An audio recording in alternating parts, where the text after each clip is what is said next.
नमस्कार, सवाल इंडिया का में आपका स्वागत है। मैं हूं संकेत उपाध्याय। तो जाति की राजनीति पर जिस राज्य में हमेशा से जोर रहा है, वहां पर कांग्रेस एक नई ओर जा रही है। क्या है ये रणनीति, आइए आपको बताते हैं। यूपी का महाभारत, महिला उम्मीदवारों पर प्रियंका का एक जोर है, जिसमें बीजेपी का जाटव वोट पर चोट भी है। आपको बताएंगे इन सब चीजों के बारे में। सबसे पहले आपको बताते हैं कि कांग्रेस पार्टी ने क्या किया है। तो कांग्रेस का नारा है उत्तर प्रदेश के लिए, लड़की हूं, लड़ सकती हूं। और ये क्यों उन्होंने प्रतिज्ञा का प्रण लिया है कांग्रेस पार्टी ने? क्योंकि उन्होंने ये तय किया है कि उत्तर प्रदेश चुनाव में 40% टिकट महिलाओं को दी जाएंगी। 40%, यानी कि अगर वो जितनी भी सीटों पर लड़ेंगे उसमें 40% महिला उम्मीदवार होंगे। महिलाओं की भागीदारी बढ़ाएगी कांग्रेस पार्टी, ये एक दाव है जो उन्होंने चला है। जो महिलाएं चुनाव लड़ना चाहती हैं आगे आएं, ये कांग्रेस पार्टी का कहना है, प्रियंका गांधी का कहना है। वो कहती हैं यूपी में महिलाएं बदलाव ला सकती हैं। यूपी चुनाव में कांग्रेस की 7 प्रतिज्ञाएं हैं और घोषणा पत्र के बजाय प्रतिज्ञा का प्रण ये कांग्रेस पार्टी लेगी। यूपी में बदलाव का सपना पूरा होगा, ऐसा कांग्रेस पार्टी का कहना है। अब इसमें एक बड़ी जो सवाल आते हैं वो हम बाद में आपको दिखाएंगे। ये तो कांग्रेस की रणनीति हो गई। बीजेपी की भी एक रणनीति है, उसको आप कह सकते हैं कि वही पुरानी जात पात वाली रणनीति तो नहीं है ये। और वो ये है कि बेबी रानी मौर्य को उपाध्यक्ष बनाया है। ये गवर्नर थी अभी कुछ महीने पहले तक, अब इनको उपाध्यक्ष बना दिया है। बेबी रानी मौर्य दरअसल जाटव नेता है, उनके नाम के साथ जाटव शब्द जोड़ा गया है। और ये सब इसलिए किया है कि मायावती के वोट बैंक में सेंधमारी की कोशिश, क्योंकि जाटव वोट बैंक जो है वो एक बार बीजेपी के पास छटक के आया। इस बार ऐसी बात हो रही थी कि शायद मायावती के पास वापस चला जाएगा, तो कुछ इस तरीके की रणनीति बन रही है।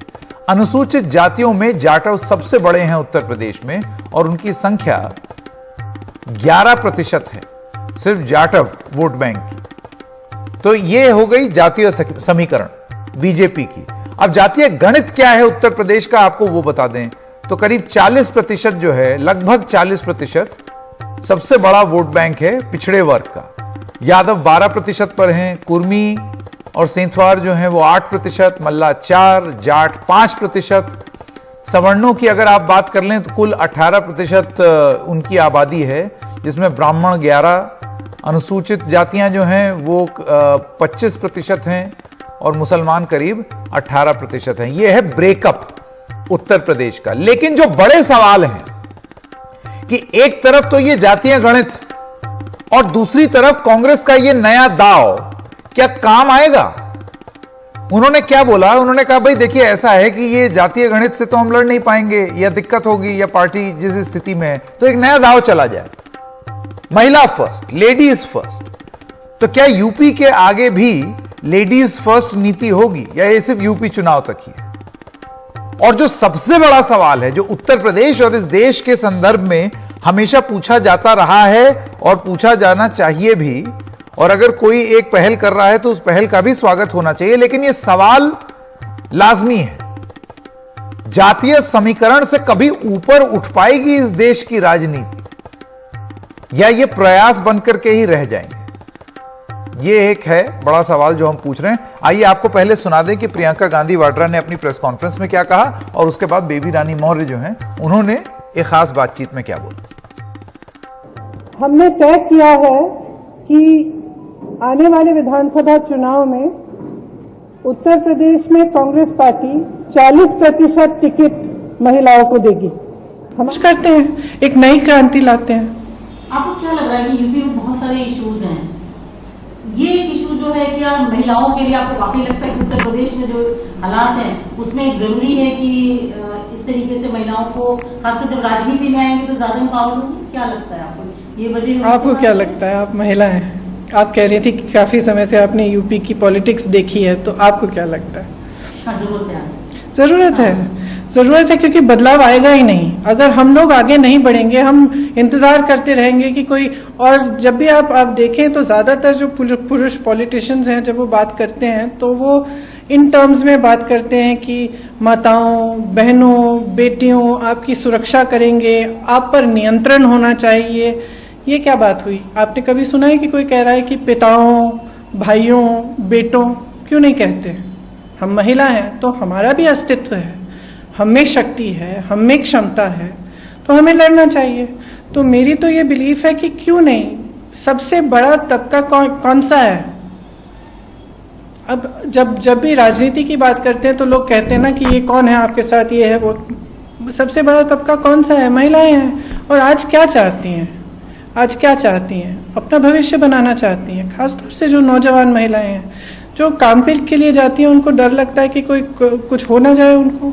ये माहौल चाहते हैं हम क्या अपने प्रदेश में? बिल्कुल, क्योंकि जब पावर हाथ में आएगा तो क्यों नहीं बदलाव आएगा। आज सत्ता का मतलब क्या है उत्तर प्रदेश में? पूरे देश में आप देखिए, सत्ता का मतलब क्या है कि आप खुलेआम पब्लिक के सामने लोगों को अपनी गाड़ी के नीचे कुचल सकते हो, आपको कोई नहीं कहेगा कुछ। बट ये तो गलत है ना। असली सत्ता क्या है कि आप उस सत्ता को इस्तेमाल करो लोगों की मदद करने में, बदलाव लाने में, इस समाज को बदलने में, राजनीति को बदलने में।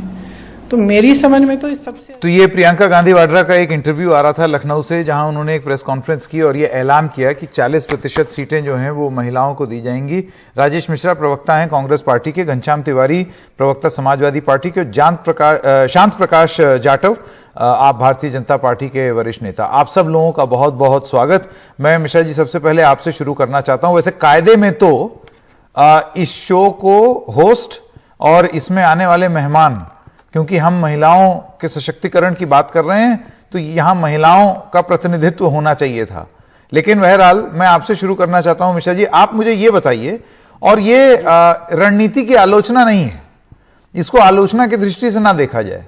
ये सवाल ये है कि इससे पहले भी कई बार राजनीति में इस तरीके के प्रयास हुए हैं, लेकिन घूम फिर के भारत की राजनीति जातीय समीकरण के आगे घुटने टेक देती है, और उत्तर प्रदेश में खास तौर से। तो आपको लगता है कि ये एक्सपेरिमेंट महज एक्सपेरिमेंट ही रह जाएगा, या सही में एक लाइन लेंथ पकड़ ली है कांग्रेस पार्टी ने, और ये आगे भी होगा और राज्यों में? देखिए, हमें तो ये लगता है कि आज जो घोषणा लखनऊ में प्रियंका गांधी जी ने कांग्रेस की तरफ से की है, हम उसका राजनीतिक फायदा या नुकसान न देखें। आजादी के बाद किसी राजनीतिक दल और राजनीतिक दल के किसी नेता ने यदि इतनी बड़ी हिम्मत की है, मैं उस हिम्मत को सलूट करता हूं, जिसने ये हिम्मत किया कि हम 40% टिकट महिलाओं को देंगे। अब सवाल ये आता है कि ऐसी घोषणा क्यों हुई? आजादी के बाद से हम आधी आबादी की बात करते हैं। आधी आबादी में एक तरफ पुरुष है, एक तरफ महिलाएं हैं, और आधी आबादी की बात करते हैं। उनके लिए हर तरह की हम ये वादा करते हैं कि हम महिलाओं के लिए काम करेंगे। हम अपने घर में भी कहते हैं, घर के बाहर भी कहते हैं, समाज में भी कहते हैं, राजनीति में भी कहते हैं। लेकिन ये सब आपकी मैं बात समझ गया, लेकिन उनको बराबर प्रतिनिधित्व नहीं मिला है। मैं आपसे सवाल ये पूछना चाहता हूं मिश्रा जी, फिर अगर आप बराबर प्रतिनिधित्व की बात कर रहे हैं कि वो आधी आबादी है, आपने कहा जी, तो फिर इसको 50% कीजिए। ये 40 का क्या हिसाब है? देखिए, अभी आधा मतलब 50%। हमारी बात आप सुन लें। देखिए, अभी ये शुरुआत है।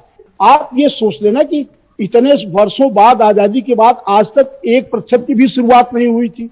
40% की शुरुआत तो हुई पहली बार। अच्छा। पहली बार किसी ने इसे 40% की शुरुआत की है, और प्रियंका गांधी जी ने आज कहा भी है कि मेरा बस चलेगा तो अगली बार इसे हम 50% करेंगे। उन्होंने कहा भी है इस बात को। ठीक तो है। ये आपके प्रश्न का उत्तर तो वो दे ही चुकी है। मेरे कहने का मतलब, जी जाटव जी, मैं आपके पास आना चाहता हूं। शांत प्रकाश जाटव जी, मुझे आप ये बताइए कि बीजेपी ने बेबी रानी मौर्य जी के जाटव होने का उल्लेख करके ये साबित कर दिया, और लगातार आप देखिए, चाहे वो दिल्ली में कैबिनेट रिशफल हो, उत्तर प्रदेश में हो, जातियों और जातियों के बारे में जिक्र बहुत तेज हो गया है। यानी कि भारतीय जनता पार्टी पूरी तरीके से मानती है कि अगर आपको हर किसी को प्रतिनिधित्व देना है तो आपको उनकी जाति का उल्लेख करना भी जरूरी है, जो कि कर रही है ये पार्टी। ये कहना ठीक नहीं होगा कि कोई जाति को लेकर के इस प्रकार से जो है ये देखा जा रहा है। बेबी रानी मौर्य जो है वो उत्तराखंड की राज्यपाल रही हैं, तो बड़ी शख्सियत के रूप में आगरा से हैं वो, तो वो पहले ही उत्तर प्रदेश को रिप्रेजेंट कर रही थी और इस चुनाव की दृष्टि से उनको ये आगे लाया गया है, ऐसा नहीं है। देखिए उनकी वरिष्ठता, उनका नाम, वो बहुत पुरानी हमारी वरिष्ठ नेता है। नहीं, वो आपकी बात ठीक है जाटव साहब, लेकिन को मिलना चाहिए, इसलिए अच्छे से प्रमुखता से इस बात का जिक्र कर देना कि वो जाटव हैं, इसके क्या मायने निकाले जाएं? बेबी रानी मौर्य आज की नई राजनेता नहीं है, बहुत पुरानी और बहुत वरिष्ठ हैं। उनकी जाति के बारे में भी और उनके जहां की वो रहने वाली है, वहां से जहां से वो जीत के आती रही है, वो सब लोग जानते हैं उनके बारे में। तो जाटव कहना या जाटव अभी लगाया गया, ऐसा ये बहुत ज्यादा महत्वपूर्ण नहीं है। कांग्रेस के इस नए दांव के बारे में आप क्या कहेंगे? 40% बोले 40% सीटें जो हैं जो वो महिलाओं को देंगे इस बार चुनाव में, आप उसको क्या कहेंगे? भारतीय जनता पार्टी तो पहले से ही अपना इस नियम पर काम कर रही है। सबसे पहले हमने ही शुरुआत की कि अधिक से अधिक महिलाओं को टिकट दिया जाए और उसमें हम आगे भी हैं। अब आज कांग्रेस ने इसको शुरुआत किया, ये अच्छी पहल है, इस पर ये आगे भी काम इसको सुचारू रूप से लागू रखें, बेहतर होगा। घनश्याम तिवारी, मैं आपके पास आना चाहता हूं, आप इसको किस तरीके से देखते हैं? आपको लगता है कि ये एक ऐसी स्थिति पैदा कर सकता है कि उत्तर प्रदेश जैसे राज्य जो कि जातीय राजनीति का गढ़ माना जाता है, वहां से एक नई किस्म की राजनीति की शुरुआत, और ये हो सकती है या कुछ ऐसा हो जाएगा कि आप महिलाओं का प्रतिनिधित्व तो कर रहे हैं राजनीति में, लेकिन उन महिलाओं की भी जाति देखी जाएगी और उसके आधार पर टिकट वितरण? नमस्कार संकेत, आपको, को पैनलिस्ट को, आपके दर्शकों को। आपकी बात सही है कि हम इस विषय पर चर्चा करने के लिए ये पैनल उपयुक्त पैनल नहीं है। मुझे लगता है कि भारतीय राजनीति की सबसे मजबूत धुरी जो उपयुक्त नहीं है, अगले 10 सालों की अगर राजनीति के बारे में कहा जाए, सबसे मजबूत धुरी महिलाओं की भागीदारी राजनीति में होने वाली है। और ऐसी धुरी में ये मेरा मानना है कि जो भी पार्टी, जैसे कि हमारे पार्टी के राष्ट्रीय अध्यक्ष अखिलेश यादव जी ने कहा कि MY, जिसके बारे में अक्सर चर्चा होती है, महिला और यूथ है, जो भी पार्टी महिलाओं की भागीदारी, उनकी समानता, उनके लिए अपॉर्चुनिटीज, उनके लिए अवसर, उनके लिए शिक्षा, हर तरीके से जो भी पार्टी इसमें कॉम्पिटिटिव पॉलिटिक्स करेगी, वो देश के लिए भी अच्छा है, समाज के लिए भी अच्छा है और राजनीति के लिए भी अच्छा है। तो ऐसे में कांग्रेस पार्टी ने जो कदम उठाया है, वो सभी पार्टियों के लिए एक माहौल प्रस्तुत करता है कि वो भी इस विषय पर, इस डायमेंशन पर कॉम्पिटिटिव पॉलिटिक्स कर सकती हैं। और जहां तक समाजवादी पार्टी का सवाल है, चाहे वो हमारी वुमेन पावर लाइन रही हो या फिर एम्बुलेटरी सर्विसेज रही हो या फिर अभी हाल में भी जिस तरीके से समाजवादी पार्टी ने नहीं देखिए, ऐसा है, आपने महिलाओं के लिए क्या किया वो सवाल नहीं है, बात प्रतिनिधित्व की हो रही है। बात यह है कि भारतीय राजनीति में वो कितनी सक्रिय हैं और कितनी मात्रा में सक्रिय हैं, वो कितने प्रतिशत सक्रिय हैं, वो धुरी आपको दिखाई देती है। दीदी ओ दीदी जैसे अपशब्दी बयान से प्रधानमंत्री ने जिस तरीके से बंगाल में ममता बनर्जी जी का और उस तरीके से वहां की महिलाओं का अपमान किया था, उसके लिए उनको चुनाव में भारी कीमत चुकानी पड़ी। इसी तरीके से बिहार में हमने देखा है कि महिला शक्ति राजनीति की मजबूत धुरी है। तो हम इस सोच से इत्तेफाक रखते हैं कि जो भी पार्टी है, समाजवादी पार्टी खासकर, महिलाओं को जितना अधिक प्रतिनिधित्व देगी और अपने पॉलिसी नहीं, पर आपको लगता है कि जो प्रियंका गांधी ने जो अनाउंसमेंट किया है उसके बाद आपके राजनीतिक दल में भी ये बात पर चर्चा जरूर होगी कि भाई हमको भी ये करना चाहिए? क्योंकि हम सरकार में रहे हैं तो हमारे पास एक पहले से ही आधार है जो हमने काम किया है। प्रतिनिधित्व उस आधार के ऊपर खड़ा होता है। जहां तक कांग्रेस पार्टी का सवाल है, वो उत्तर प्रदेश में राजनीति में नहीं रही है तो हाल के समय में, तो इसलिए उनके पास वो आधार नहीं है। और जहां तक भारतीय जनता पार्टी का सवाल है, वो तो सत्ता में रहते हुए भी दीदी और दीदी जैसे अपशब्दी बयान या जाटव जी आपसे आपकी प्रतिक्रिया लूंगा इस पर राजेश मिश्रा, देखिए आपसे सवाल यह है कि आप महिलाओं को सम्मान और प्रतिनिधित्व देने की बात करते हैं। भारतीय जनता पार्टी की जो सरकार है योगी आदित्यनाथ की, उनका मुझे अच्छे से याद है, कुछ महीने पहले एक नारा आया था, माइक, MYK, M माने महिला, Y माने यूथ और K माने किसान। MY जो है वो उसकी बात अभी घनश्याम तिवारी ने भी की। तो ये राजनीतिक एक्सपेरिमेंट जो हैं, ये प्रयोग तो पहले से ही हो रहे हैं, आपका अलग कैसे होगा? देखिए, ऐसा ना कि जो प्रयोग बीजेपी इस सरकार ने किया या उसके पहले की सरकारों ने किया, वो प्रयोग एक नारे के रूप में ही सिर्फ उत्तर प्रदेश में दिखाई पड़ा है। जमीनी स्तर पे, धरातल पे वो दिखाई नहीं पड़ा। और जब महिलाओं को 40% टिकट मिल जाएगा, तो जब हर घर की महिला, समाज की महिला जब मजबूत होगी, अपने अधिकारों की रक्षा वो खुद करने के लिए तैयार हो जाएगी, अपने अधिकारों के साथ साथ वो दूसरी महिलाओं के अधिकारों की भी रक्षा करने लगेगी, तो जो ये जातिवाद है उत्तर प्रदेश में, ये जातिवाद का समीकरण टूटेगा। और जो उत्तर प्रदेश का विकास अवरुद्ध हुआ है, जो महिलाओं का लगातार हम शोषण और उत्पीड़न देखते रहे हैं, वो उत्पीड़न और शोषण समाप्त हो जाएगा। महिलाएं जाटव जी, मैं आपके पास आना चाहता हूं, आखिरी कमेंट जल्दी से। अभी घनश्याम तिवारी ने यह बोला कि दीदी और दीदी जैसे नारे लगाने वाले महिलाओं का सम्मान कैसे करेंगे? आपका जवाब? मैं घनश्याम तिवारी जी को थोड़ा सा ये और बताना चाहूंगा कि जो आपका जो MY है वो मुस्लिम एंड यादव है। भारतीय जनता पार्टी में महिला और यूथ है, तो ये करेक्शन। और दूसरा, जहां आपके मुखिया ये कहते हो कि नौजवान लड़कों से गलतियां हो जाती हैं, रेप हो जाते हैं, तो ये लोग जो है महिलाओं के बारे में जिस तरीके के विचार रखते हैं, उससे आप साबित होता है कि ये कितना महिलाओं को अपने साथ में लेकर के आगे बढ़ेंगे। ये एकदम कथनी और करनी में इनका बिल्कुल फर्क है। बिल्कुल भी ये लोग जो है वो महिला के प्रति सम्मान नहीं रखते।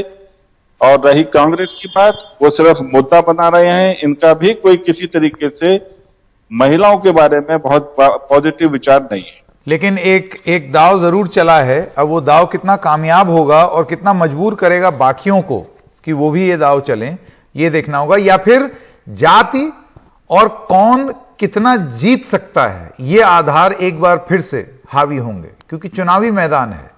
इसमें आप अपनी स्ट्रेंथ पर खेलना चाहते हैं, हर राजनीतिक दल अपनी स्ट्रेंथ पे खेलना चाहता है। और जहां तक कांग्रेस का जवाब है या कांग्रेस का सवाल है, आप जानते हैं उत्तर प्रदेश में कुल 7 सीटें थीं कांग्रेस के पास 2017 में, तो हारने के लिए बहुत कुछ ज्यादा है नहीं। तो एक दाव ये भी सही। एक छोटे से ब्रेक के लिए रुक रहे हैं। ब्रेक के बाद जब आएंगे तो आपको बेबी रानी मौर्य के साथ हमारी खास बातचीत सुनाएंगे।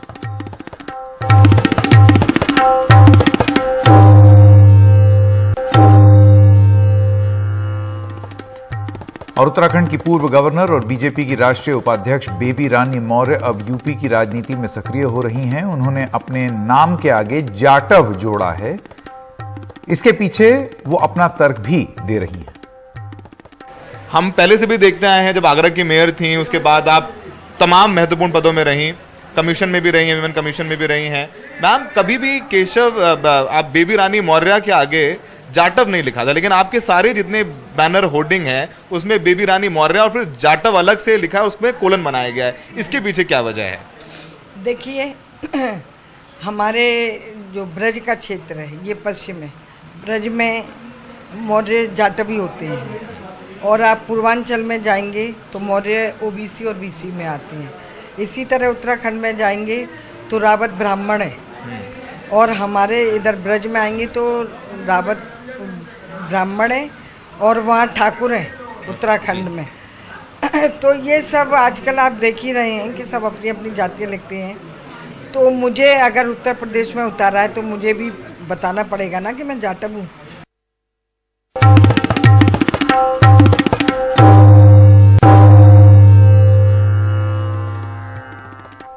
और सूत्रों के हवाले से खबर है कि जम्मू कश्मीर में आम नागरिकों की हत्या की जांच एनआईए करेगी। गृह मंत्रालय ने इन हत्याओं की एनआईए जांच के आदेश दिए हैं। कश्मीर की जो टारगेट किलिंग है उसकी जांच अब एनआईए को दी जाएगी और जल्द जारी होगा एक आधिकारिक नोटिफिकेशन।